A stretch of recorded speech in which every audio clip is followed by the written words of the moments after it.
ক্ষমতাচ্যুত প্রধানমন্ত্রী শেখ হাসিনাকে বাংলাদেশে ফেরত পাঠানো হবে কিনা সে বিষয়ে চূড়ান্ত সিদ্ধান্ত ভারতের আদালতই নেবে।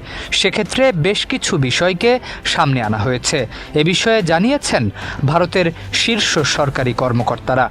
প্রত্যর্পণ ইস্যুতে ঢাকা ও নয়াদিল্লির মধ্যে নিবিড় আলোচনা চলছে বলেও জানা গেছে। ভারতের এক শীর্ষ কর্মকর্তা জানিয়েছেন, শেখ হাসিনার প্রত্যর্পণের সিদ্ধান্ত রাজনৈতিক বা কূটনৈতিকভাবে নেওয়া হবে না। বিষয়টি শেষ পর্যন্ত বিচারিক প্রক্রিয়ার মধ্য দিয়েই নিষ্পত্তি হবে। এ সময় বাংলাদেশে শেখ হাসিনার বিরুদ্ধে আনা অপরাধগুলো ভারতের আইনেও অপরাধ হিসেবে গণ্য হয় কিনা সেটিও যাচাই করা হবে। দ্য ইন্ডিয়ান এক্সপ্রেসের প্রতিবেদনে বলা হয়েছে, শেখ হাসিনাকে ফেরত পাঠানোর আনুষ্ঠানিক অনুরোধ এরই মধ্যে ভারতের কাছে পাঠিয়েছে বাংলাদেশ। এর সঙ্গে 2013 সালের ভারত বাংলাদেশ প্রত্যর্পণ চুক্তি অনুযায়ী প্রয়োজনীয় আইনি নথিপত্র দেওয়া হয়েছে।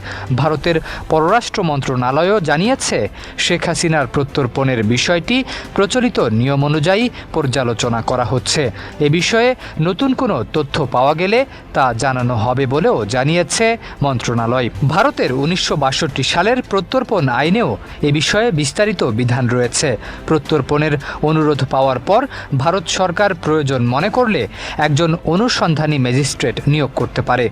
প্রাথমিকভাবে অভিযোগের পক্ষে যথেষ্ট প্রমাণ পাওয়া গেলে প্রত্যর্পণের সুপারিশ করা হতে পারে। আর অভিযোগের ভিত্তি না থাকলে সংশ্লিষ্ট ব্যক্তিকে মুক্তি দেওয়ারও বিধান রয়েছে। উল্লেখ্য, 2024 সালের আগস্টে বাংলাদেশে গণ-অভ্যুত্থানের পর থেকে ভারতে অবস্থান করছেন শেখ হাসিনা। প্রতিবেদনে বলা হয়েছে, নয়াদিল্লির একটি অজ্ঞাত স্থানে থেকে তিনি আওয়ামী লীগের নেতাকর্মীদের সঙ্গে যোগাযোগ রাখছেন বলে দলটির বর্তমান ও সাবেক সংসদ সদস্যরা দাবি করেছেন। এর মধ্যেই চলতি বছরের ডিসেম্বর মাসে দেশে ফেরার ইচ্ছে জানিয়েছেন শেখ হাসিনা। গত 5 আগস্ট এক ভার্চুয়াল সংবাদ সম্মেলনে দেশে ফেরার পরিকল্পনা সম্পর্কে জানতে চাইলে তিনি ডিসেম্বরকে বাংলাদেশের বিজয়ের মাস উল্লেখ করে ওই মাসে দেশে ফেরার কথা বলেন।